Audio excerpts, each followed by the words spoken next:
की मिट्टी से बड़ी दूर, आओ चले हम अपने घर, चांद तारों से दूर, इन नजारों से दूर, चांद तारों से दूर, इन नजारों से दूर, प्यारा प्यारा लगे है अपना घर, देह की मिट्टी से बड़ी दूर, आओ चले हम अपने घर।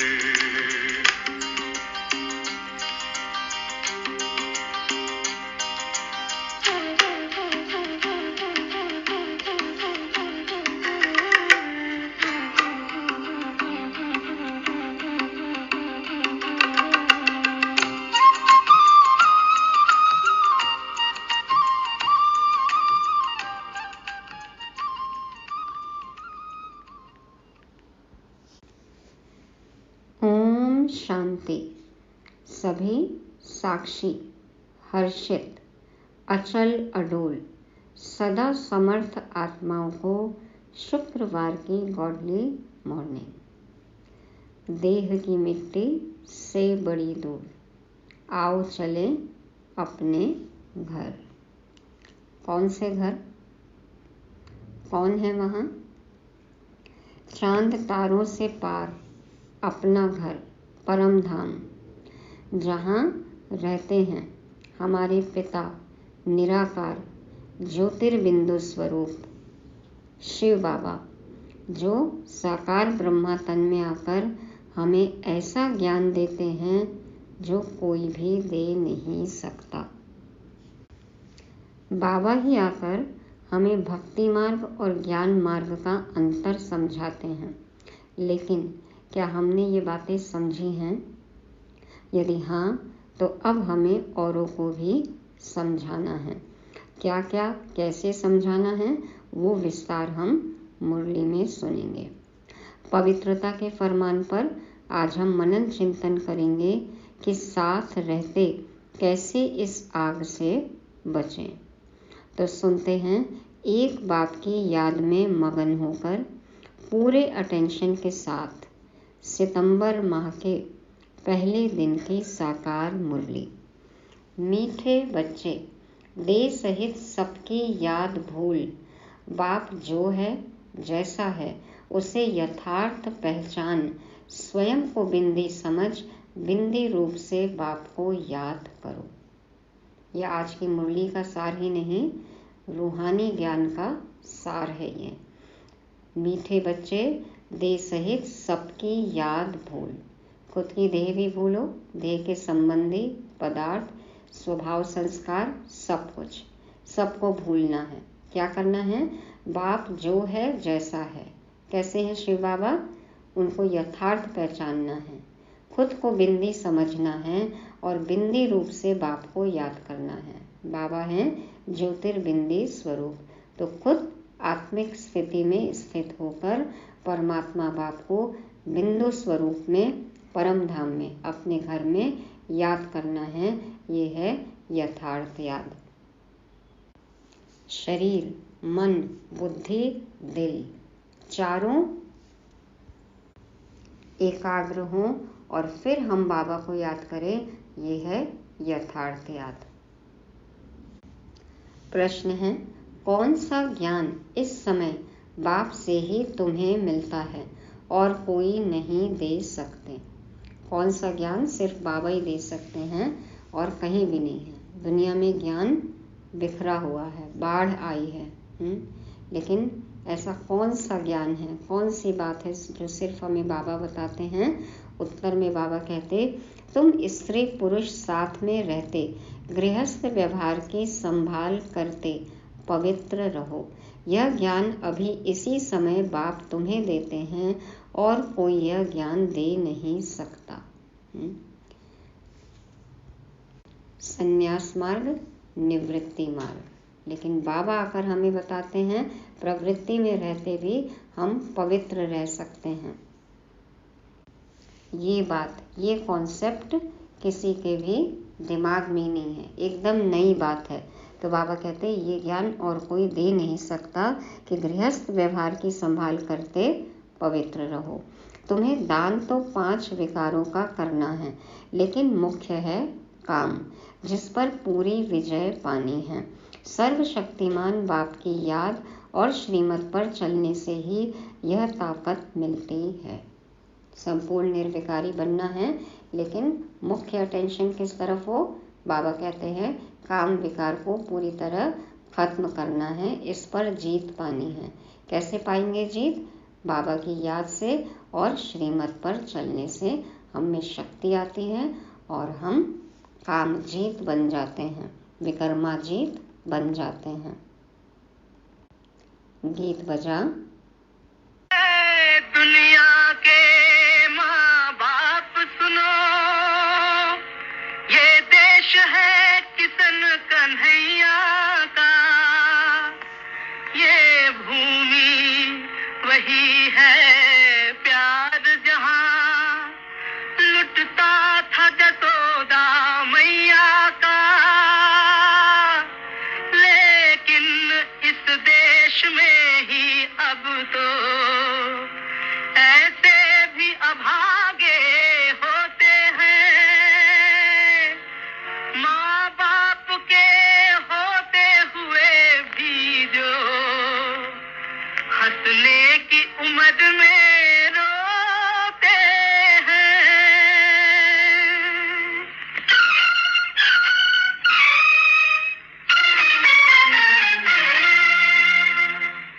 दुखियों पे कुछ रहम करो माँ बाप हमारे, भूले वो जिन्हें हम वही बच्चे हैं तुम्हारे।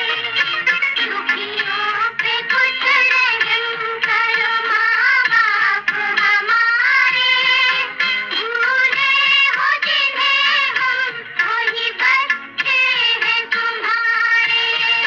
दुखियों पे कुछ रहम करो।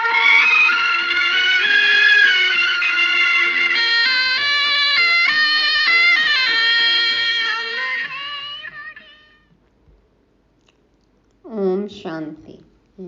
माँ बाप हमें भूले या हम बच्चे भूले हैं उनको? हम बच्चे भूले तभी तो हंसने की उम्र में रो रहे हैं। लेकिन अब ये चेक करना है कि माँ बाप के मिलने के बाद भी तो हम रो नहीं रहे हैं, अब तो सदा हंसते रहना है। ओम शांति। वही बाप बैठ बच्चों को समझाते हैं। कौन है यह बाप? यह बच्चे जानते हैं जिनके सम्मुख बाप बैठे हैं। अब तुम बच्चों की बुद्धि का योग बेहद के बाप तरफ है। चेक करना है। बाबा को तो विश्वास है कि हमारा बुद्धि योग बाबा की तरफ है सबका? बुद्धि का योग अभी हद के बाप से तोड़ना है। सारी दुनिया के जो भी मित्र संबंधी हैं, बल्कि इस देह को, दुनिया को, सबको भूलना है। बाबा कहते हैं ना, पहले तोड़ो, मुझसे जोड़ो और फिर तोड़ निभाओ। तो बाबा कहते कि इस देह को, दुनिया को, सबको भूलना है। यह बाप के डायरेक्शन मिलते हैं। बाप बच्चों को कभी नहीं भूलते हैं। बाप तो कहते हैं भक्ति मार्ग में भी तुम भक्तों की हम संभाल करते आए हैं, परंतु ड्रामा अनुसार तुम बच्चों को भूलना ही है। भुलवाती है माया। बाबा कहते हैं ये भूलने की भी नूंद है, माया भुलवा देती है। हम आत्मा हैं, यह भी रावण भुला देते हैं। हम अपनी पहचान ही भूल जाते हैं। हम कौन हैं यही भूल जाते हैं। देह अभिमानी बना देते हैं। रावण, माया, विकार हमें देह अभिमानी बना देते हैं। यह तुम बच्चों का पार्ट है। ऐसे नहीं कि तुम वहाँ सिर्फ बाप को भूल जाते हो, परंतु वह जो है, जैसा है, उस बाप की याद और सुख देने का ज्ञान भूल जाते हो। खुद को भी भूल गए हम, अभी भूल गए। और सतयुग में परमात्मा अभिमानी नहीं होंगे, आत्म अभिमानी होंगे, लेकिन परमात्मा अभिमानी नहीं होंगे। तो परमात्मा को भी भूल जाते और उनके द्वारा दिया हुआ ये ज्ञान जिससे हमें सुख मिलता है वो भी हम भूल जाते हैं। तो बाबा कहते हैं ये तुम्हारा पाठ है। बाबा को भूले वो कैसे हैं वो भी भूल जाते हैं। अभी तुम जानते हो बाबा कल्प कल्प आते हैं। बाबा कैसा है यह भी बुद्धि में धारण करना है। लोग क्या समझते हैं कि ये लोग भी कोई बाबा के चक्कर में फंस गए हैं, लेकिन कौन है बाबा कैसा है ये हमें पता है। तो ये सदा बुद्धि में धारण रहे। मनुष्यों ने तो शिवलिंग का बड़ा चित्र बना दिया है और सभी के चित्र तो ठीक हैं, जैसे ब्रह्मा विष्णु और शंकर का चित्र भी ठीक है, मंदिरों में पूजे जाते हैं, परंतु परमपिता परमात्मा का नाम रूप देश काल जो है वह भूल जाते हैं, चित्र भी भूल जाते हैं। अभी तुम बच्चों को समझाया जाता है कि आत्मा बिंदी रूप है। इतना बड़ा शिवलिंग बना दिया ना, वो तो विचित्र है, लेकिन जो चित्र जो लिंग हमने बनाया वो भी इतना बड़ा बना दिया। तो बाबा कहते हैं कि भूल गए कि वह बिंदी रूप है, स्टार मिसल बिंदी है। बाबा समझाते हैं कि आत्मा बिंदी रूप है, स्टार मिसल बिंदी है, भ्रिकुटी के बीच में रहती है। बच्चे जानते हैं हम आत्मा हैं, शरीर की भ्रिकुटी के बीच मुझ आत्मा का स्थान है। देखो बिंदी भी यही लगाते हैं, तिलक लगाते हैं। यह तो सब मानेंगे बहुत सूक्ष्म बिंदी जैसी है। यह भी जानते हो परमपिता परमात्मा भी ऐसे बिंदी रूप ही होगा। खुद आकर समझाते हैं मैं भी बिंदी हूँ, परंतु मनुष्यों ने बड़ा रूप ज्योतिर्लिंगम बना दिया है। देखो बाबा बिंदी तन लेते हैं सिंधी और हिंदी में समझाते हैं कि मैं भी बिंदी तुम भी बिंदी। तो बाबा कहते हैं कि बच्चे जानते हैं हम आत्मा हैं और शरीर की भ्रिकुटी के बीच मुझ आत्मा का स्थान है। यह तो सब मानेंगे बहुत सूक्ष्म बिंदी जैसी है। यह भी जानते हो परमपिता परमात्मा भी ऐसे बिंदी रूप ही होगा। खुद आकर समझाते हैं मैं भी बिंदी हूँ, परंतु मनुष्यों ने बड़ा रूप ज्योतिर्लिंगम बना दिया है, जैसे बुद्ध का भी बड़ा लंबा चौड़ा रूप बनाते हैं। ऊंची आत्मा दिखानी है, महिमा करनी है तो बड़ा बड़ा चित्र मूर्तियां बना देते हैं, ऊंचा बना देते हैं श्रेष्ठ दिखाने के लिए। पांडवों के शरीर भी भक्ति मार्ग में बहुत लंबे बनाते हैं। भक्ति मार्ग में लंबे चित्र होते हैं, ज्ञान मार्ग में छोटी चीज होती है। ज्ञान मार्ग में सब कुछ छोटा, भक्ति मार्ग में सब कुछ बड़ा विस्तार और ज्ञान में सार। परमात्मा कहते हैं मैं बिंदी हूँ, कहाँ कहाँ बहुत बड़ा लिंग भी रखते हैं, नहीं तो बिंदी की पूजा कैसे हो सके। पूजा तो जरूर बड़ी चीज की होगी ना। तुमको अभी बिंदी रूप समझाया है, इन बातों को मनुष्य तो समझ न सके। तुम बच्चों को भी पहले यह समझ नहीं थी, अभी जब परिपक्व अवस्था हुई है तो समझते हो। यह तो यथार्थ बात है। समझते हैं, अब कोई संशय तो नहीं आता। परिपक्व अवस्था है सबकी, बहुत अच्छा। तो बाबा कहते हैं अगर शुरू से लेकर बाबा भी समझाते तो हम समझ नहीं सकते, क्योंकि बिंदी कोई चीज तो है नहीं, हम मानते नहीं। परंपरा से शिवलिंग कहा जाता, यह फिर क्या है। तो बाप समझाते हैं कि वह भी रॉन्ग है।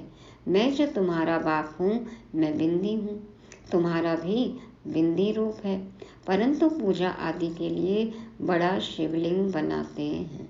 देखो बाबा ने कितनी युक्ति से जो हमारी मन में प्रचलित मान्यताएं और धारणाएं थीं उसको धीरे धीरे हमें ज्ञान समझा के परिवर्तन किया और बुद्धि में हमारे ये बिठाया कि मैं भी बिंदी और तुम भी बिंदी, है ना वो ज्ञान का सागर।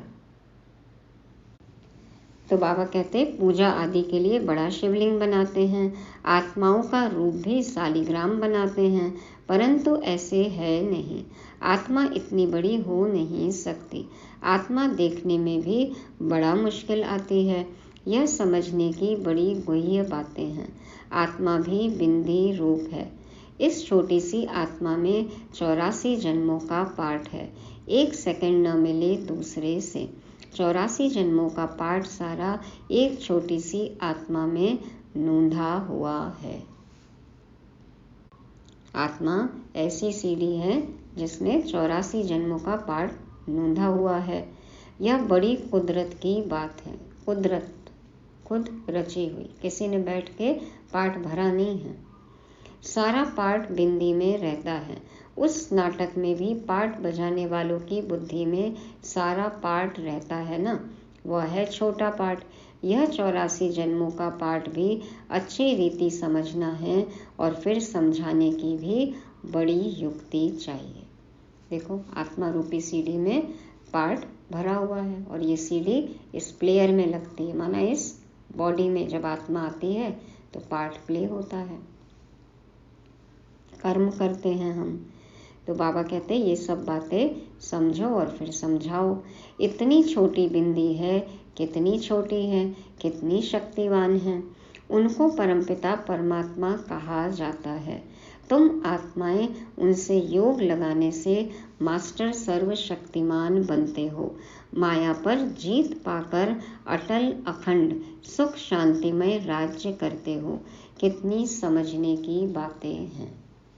कितने अच्छे से समझना भी है और समझाना भी है इन बातों को।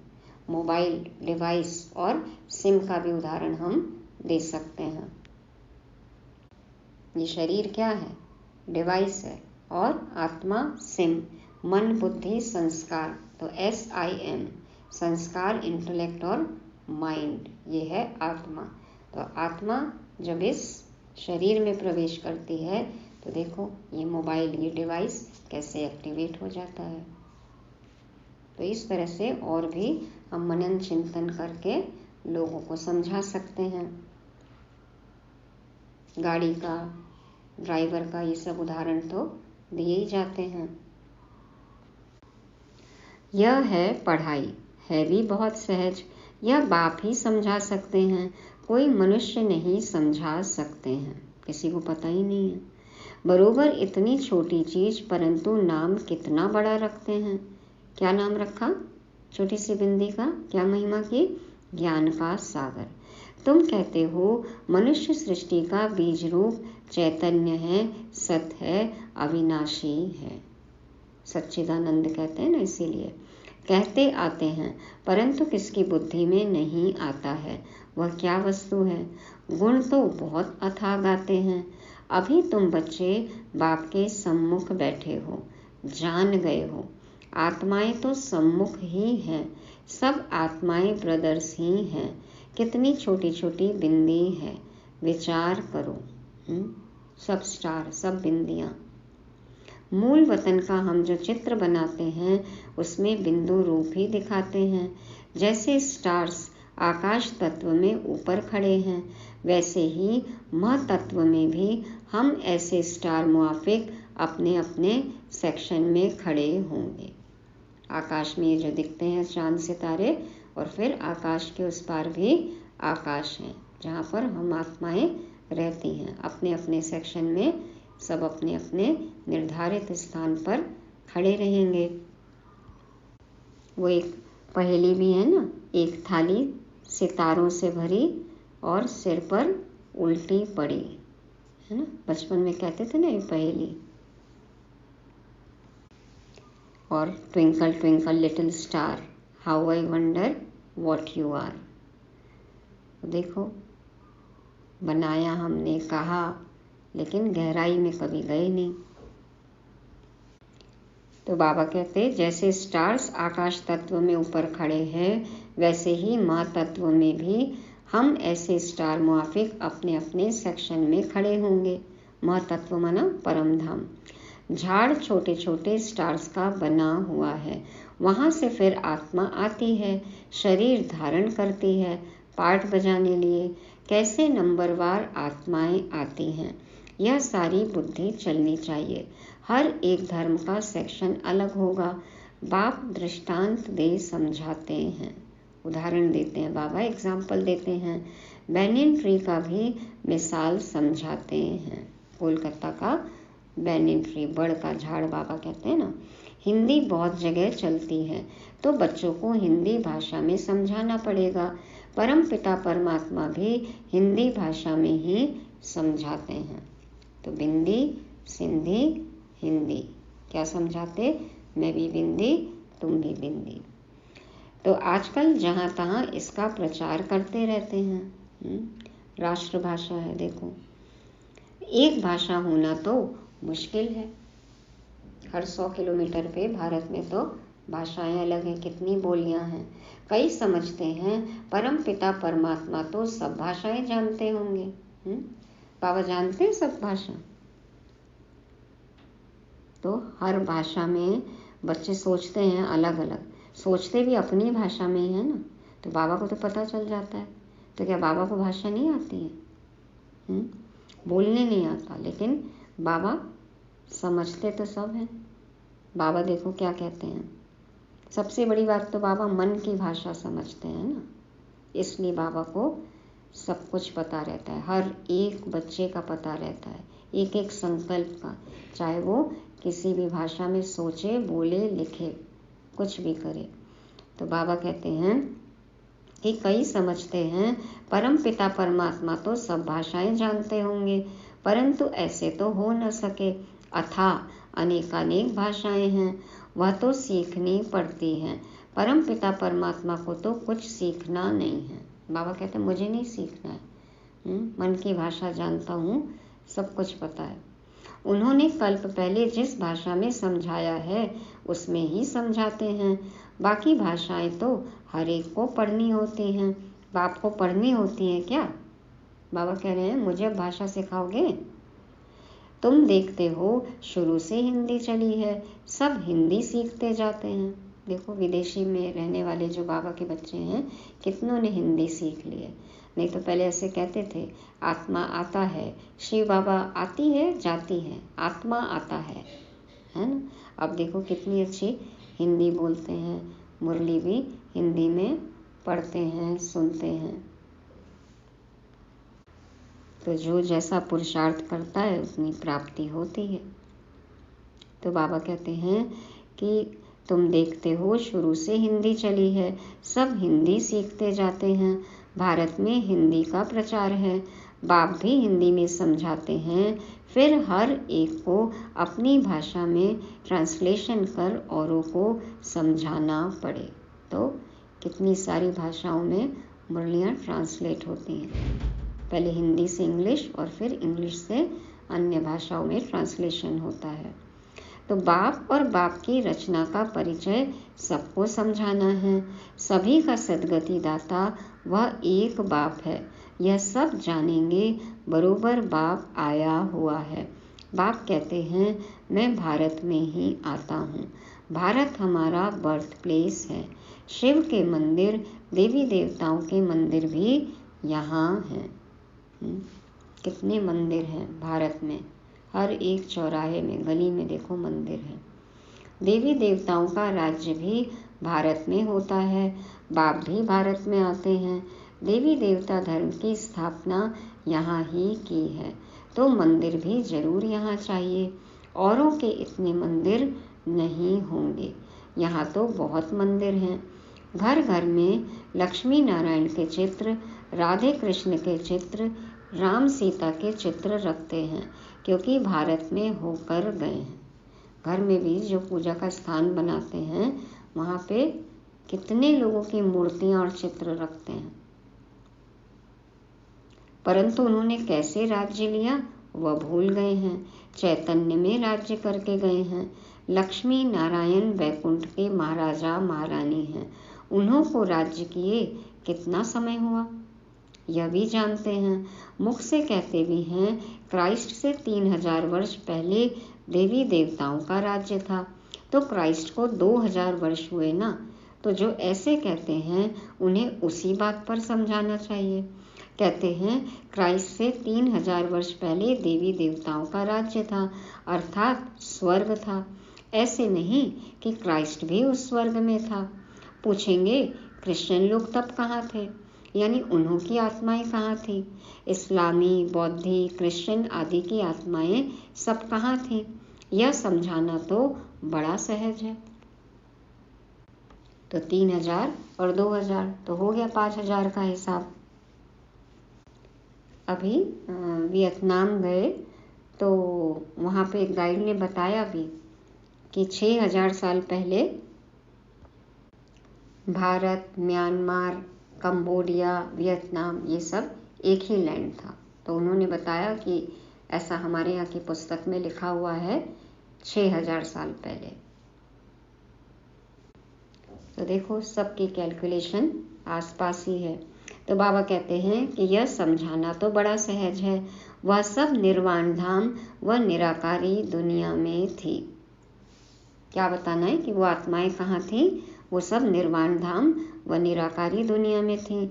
निराकारी दुनिया भी है, दुनिया में जरूर बहुत रहने वाले होते हैं। सभी आत्माओं का निवास स्थान महतत्व रूपी निराकारी दुनिया में है।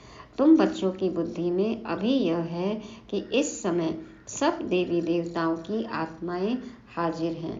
तब बाप आए हैं, फिर से देवी देवता धर्म की स्थापना करते हैं। अब बाबा आए हैं तो सब बच्चों से मिलेंगे ना। समझो कोई धर्म आता है, पहले तो बहुत छोटा होता है, छोटी छोटी शाखाएं निकल जब पूरी होती हैं तब यह तुम्हारा फाउंडेशन भी पूरा होता है। और धर्मों में भी देखो कितना विभाजन हो गया है, तो उनकी भी आत्माएं आती जाती हैं। और बाबा कहते हैं इधर धीरे धीरे बाबा के बच्चे भी बाबा को पहचान कर आएंगे, तो फाउंडेशन पूरा होता है। बीज और झाड़ का राज समझाना तो बहुत सहज है। मनुष्य सृष्टि का झाड़ बहुत धर्मों का है। समझते भी हैं फलाना धर्म था तो फलाना धर्म नहीं था। सब कहते हैं ना हमारा धर्म सबसे पुराना, तब तो आपका धर्म ही नहीं था। और सब कहते हैं कि हमारा तो बहुत ही पुराना है, सनातन धर्म है। आपका ब्रह्मा कुमारी तो अभी 100 साल भी नहीं हुआ है। तो ब्रह्मा कुमारी धर्म है क्या? कोई कल्ट है या लाइफस्टाइल है? अब आए तो समझे, मुरली सुने तो समझें कि क्या धर्म था। आदि सनातन देवी देवता धर्म। तो ये आएंगे, मुरली सुनेंगे तब समझेंगे। तो समझते हैं फलाना धर्म था तो फलाना धर्म नहीं था। अभी छोटे छोटे धर्म निकलते हैं, आगे तो नहीं थे ना। छोटी छोटी शाखाएं तो अभी निकली हैं। यह तुम बच्चे जानते हो और कोई नहीं जानते। आत्मा और परमात्मा का बिंदी रूप नहीं जानते हैं। अभी बाबा ने तुम बच्चों को आकर समझाया है। तुम कहते हो बाबा हम आपके बच्चे हैं, कल्प पहले भी आपसे मिले थे, आपके बच्चे बने थे। बच्चे बनते हैं, किस लिए बच्चे बनते हैं हम? बाप का वर्षा लेने। बाप कहते हैं तुम हमारे हो, गोया एडॉप्ट किया, मुख वंशावली बने। तुम सब एडॉप्टेड हो। बाबा भी ब्रह्मा मुख से कहते हैं तुम आत्माएं हमारी हो। तुम आत्माएं भी कहती हो बाबा आपने जो ब्रह्मा तन में आकर अपना परिचय दिया है हम आपके हैं। हम हैं तुम्हारे, तुम हो हमारे। तो अब बुद्धि और कहीं भी किसी में भी न जाए मोहन प्यारे। तो बाबा कहते हैं कि तुम कहते हो कि हम आपके हैं। बाबा कहने से ही वर्षे की खुशबू आनी चाहिए, बच्चे ही कह सकते। यह है प्रवृत्ति मार्ग। सन्यासियों के शिष्य बनते हैं, वह बाप बच्चे नहीं बनते। वहाँ संबंध तो नहीं होता है, गुरु शिष्य की बात है। वर्षा बाप से जायदाद का मिलता है, वह तो कहेंगे हमने गुरु किया है। गुरु से तो जायदाद का वर्षा नहीं मिलेगा, वह तो जायदाद को छोड़ जंगल में चले जाते हैं। अब आजकल तो देखो अपनी ही सबकी जायदाद है, कंक्रीट जंगल में है। तो बाबा कहते हैं कि वह तो जायदाद दे न सके, वह हैं ही निवृत्ति मार्ग वाले। बाप तो जायदाद देते हैं, उनसे कुछ नहीं मिलता। जंगल में जाएंगे तो सन्यासी कहलाएंगे, तुम भी सन्यासी कहलाते हो। वह है हठ योगी सन्यासी, तुम राजयोगी सन्यासी हो। सन्यासी अर्थात 5 विकारों का त्याग करने वाले। सो तो तुम त्याग करते हो और फिर पवित्र दुनिया में चले जाते हो। वह त्याग करते हैं परंतु पवित्र दुनिया में नहीं जाते, पतित दुनिया में ही रहते हैं। क्यों? क्योंकि उनका त्याग श्रीमत अनुसार नहीं है ना। हद का संन्यास है, हद का वैराग्य है, और हमारा बेहद का संन्यास, बेहद का वैराग्य। देह सहित पुरानी दुनिया, संबंधी, पदार्थ, स्वभाव, संस्कार सबको भूलना है। तो बाबा कहते हैं आत्मा कितनी छोटी है, इतनी छोटी वस्तु में कितनी ताकत है, अविनाशी भी है। वह बाप इस शरीर द्वारा समझाते हैं। किसको समझाते हैं? तुम्हारी आत्मा समझती है। बाप कहते हैं मैं आता ही तब हूँ जब कलयुग का अंत है, तमो प्रधान पतित हो जाते हैं। मुझे याद भी तब करेंगे जब संगम होगा, तभी हम आएंगे, तभी विनाश के चिन्ह भी देखने में आएंगे। सो तो बरोबर देखते हो, देख ही रहे हैं रोज नया नया चिन्ह। अभी तुमको समझ मिलती है, वह फिर औरों को देनी है। अभी कलयुग का अंत जरूर है। यादव, कौरव, पांडव भी हैं, महाभारत लड़ाई भी है। बरोबर उस समय राजयोग भी सीखते थे। पांडवों ने विजय पाई, यादव कौरव विनाश हुए। स्वर्ग में तो एक ही धर्म होता है, अनेक धर्म खलास हो जाते हैं। यह बाप बैठ समझाते हैं। समझ में आ गया ना, कौन यादव, कौन कौरव, कौन पांडव। तो बच्चे जानते हैं बाबा इस राजयोग की शिक्षा से हम बरोबर 100 देवी देवता पद पाते हैं। बच्चे जानते हैं कि बाबा की इस राजयोग की शिक्षा से हम बरोबर 100 देवी देवता पद पाते हैं। तुम पुरुषार्थ करते हो, हम तो नर से नारायण ही बनेंगे। बाप का वारिस जरूर बनेंगे, तख्त नशीन बनेंगे। फिर जो जितना पुरुषार्थ करेंगे उतना पद पाएंगे। जो जितना पुरुषार्थ करेंगे उतना पद पाएंगे। पुरुषार्थी छिपे नहीं रहते।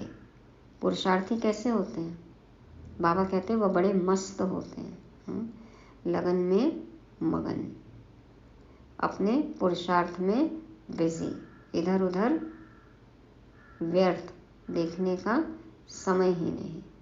तो पुरुषार्थी छिपे नहीं रह सकते, जो मस्त पुरुषार्थी हैं। चेक करो, हम मस्त हैं, व्यस्त हैं। पहले पहले प्रतिज्ञा करते हैं, बाप के जन्म बाद है रक्षाबंधन। करी सभी ने प्रतिज्ञा, पक्की कर ली। बाप को जानते तो पहले प्रतिज्ञा करनी है। बाप को जानते तो पहले प्रतिज्ञा करनी है। सबसे पहले योगी बनो, पवित्र बनो। पवित्र बनो, योगी बनो। जितना योग लगाएंगे पवित्र बनते जाएंगे, और जितना पवित्र बनते जाएंगे योग लगता जाएगा। तो बाबा कहते हैं पहले पहले प्रतिज्ञा करते हैं, बाप के जन्म बाद है रक्षाबंधन। बाप को जानते तो पहले प्रतिज्ञा करनी है। बाप कहते हैं काम महाशत्रु है। दान तो 5 ही विकारों का करना है, परंतु पहले पहले मुख्य काम है, इनसे बड़ा खबरदार रहना है। मनसा में भी, संकल्प में भी अब तूफान नहीं आना चाहिए। भल स्त्री भी साथ हो, गृहस्थ व्यवहार में रहते पवित्र रहना मेहनत का काम है। बाबा कहते हैं स्त्री भल साथ में रहे लेकिन फिर भी पवित्र रहना है, मेहनत तो है ही इसमें। तो काम विकार और फिर कामनाओं, इसका भी ध्यान रखना है। कामनाएं भी ना हो, सर्व मनोकामनाएं तो हो गई ना पूरी, तो अब कोई है हद की इच्छा? तो काम और कामना मुक्त बनना है। पाना था सो पा लिया। तो बाबा कहते हैं सर्वशक्तिमान बाप को याद करने और उनके श्रीमत पर चलने से ताकत मिलती है। बाप का फरमान है, साथ में रहते, इकट्ठे रहते पवित्र रहना है। एक साथ रहो लेकिन पवित्र रहो। आगे तो स्त्री पुरुष इकट्ठे रहने से आग लगती थी। बाप कहते हैं इकट्ठे रहो परंतु आग न लगे। बाबा कहते हैं साथ में रहना है, बुद्धि से छोड़ना है ना, लेकिन साथ में रहते रहते ये ध्यान रखना है कि आग न लगे। तो आज मनन चिंतन करेंगे कि क्या करें कि आग न लगे। संकल्प में भी ये अग्नि न जले, चिंगारी भी न हो। तो काम जीत कामना जीत कैसे बने, ये होमवर्क करेंगे। अच्छा, मीठे मीठे सिकी लदे बच्चों प्रति माता पिता बाप दादा का याद प्यार और गुड मॉर्निंग। रूहानी बाप की रूहानी बच्चों को नमस्ते। हम रूहानी बच्चों की रूहानी बाप दादा को याद प्यार, गुड मॉर्निंग और नमस्ते। शुक्रिया बाबा, शुक्रिया। धारणा के लिए मुख्य सार। पहला पॉइंट, दिल से बाप को याद कर जायदाद की खुशी में रहना है, पूरा पावन जरूर बनना है। दूसरा, विचार करना है आत्मा कितनी छोटी है और उसमें कितना अविनाशी पाठ नूंधा हुआ है। बिंदु बन बिंदु बाप की याद में रहना है। वरदान है, स्व इच्छा और दृढ़ संकल्प से एक देकर पदम लेने वाले चतुर सुजान भव। स्व इच्छा और दृढ़ संकल्प से एक देकर पदम लेने वाले चतुर सुजान भव। पदम, एक के पीछे कितने जीरो लगते हैं? 15। तो बाबा समझाते हैं, चतुर सुजान बच्चे मिट्टी से भरे हुए सूखे चावल देकर एक का पदम गुना भाग्य बना लेते हैं। तो चतुर बच्चे हैं, चतुर सुजान।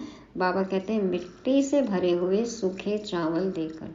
तो आधा वजन तो देखो मिट्टी का हो गया और आधा चावल का। तो मिट्टी से भरे हुए सूखे चावल देकर एक का पदम गुना भाग्य बना लेते हैं। सिर्फ चावल देते और रिटर्न में सर्व शक्तियाँ, सर्व खजाने, 36 प्रकार से भी ज़्यादा वैरायटी ले लेते। किस क्वालिटी का हम क्या देते हैं और क्या प्राप्त करते हैं।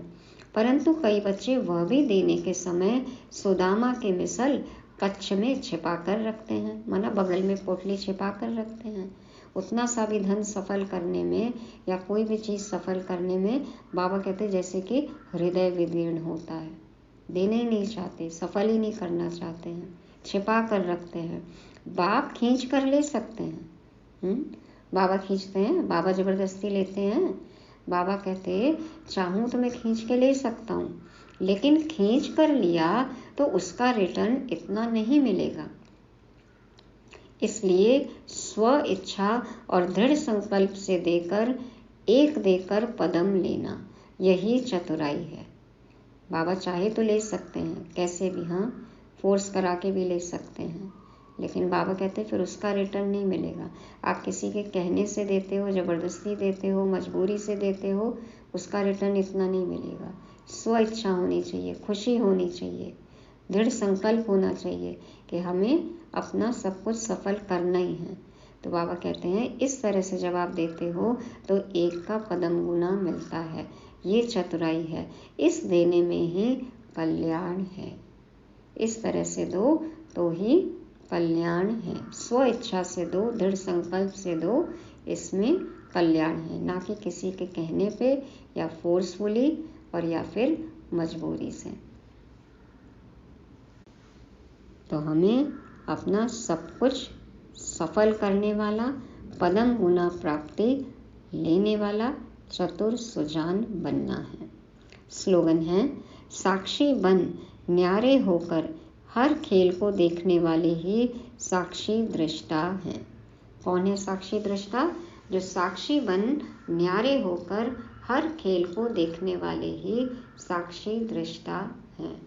तो ज़्यादा इन्वॉल्व नहीं होना। नाटक चल रहा है, सब अपना अपना पार्ट निभा रहे हैं, हमें भी अपना पार्ट अच्छी तरह बजाना है। साक्षी होकर पार्ट बजाना भी है और औरों का पार्ट देखना भी है। ऐसे न्यारे प्यारे बनना है। तो ये थी आज की साकार मुरली, जिसको रिवाइज करने के लिए पॉइंट्स हैं। पहला, देह सहित सब कुछ भूलना है। देह सहित सब कुछ भूलना है और बुद्धि सिर्फ एक बाबा में लगी रहे। कौन सा बाबा? दूसरा पॉइंट, बिंदी स्वरूप। बिंदी बन बिंदी बाप को याद करना है। आत्मा भी बिंदी, परमात्मा भी बिंदी। तीसरा, साथ रहकर भी आग ना लगे। स्त्री पुरुष साथ रह रहे हैं तो आग ना लगे, पवित्र रहना है। अकेले हैं तो भी आग न लगे संकल्पों में। और क्रोध की भी आग न लगे। क्रोधाग्नि भी कहा जाता है ना, कामाग्नि, क्रोधाग्नि। तो कोई भी तरह की आग न लगे। चौथा, चतुर सुजान, स्व इच्छा से, दृढ़ता से अपना सब कुछ सफल करना है। और पांचवा, साक्षी दृष्टा, साक्षी बन न्यारे होकर खेल देखना है, सबका पार्ट देखना है, अपना पार्ट बजाना है। ओम शांति। कहते हैं प्यारे प्यारे शिव बाबा, ज्योति स्वरूप उनका मन में है मेरे जागा। जहाँ रहते हैं प्यारे प्यारे शिव बाबा, ज्योति स्वरूप उनका मन में है मेरे जागा। सबसे निराला रूप है उनका, जग पे है छाया जादू जिनका। चांद तारों से दूर, इन नजारों से दूर, प्यारा प्यारा लगे है अपना घर। देह की मिट्टी से बड़ी दूर, आओ चले हम अपने घर।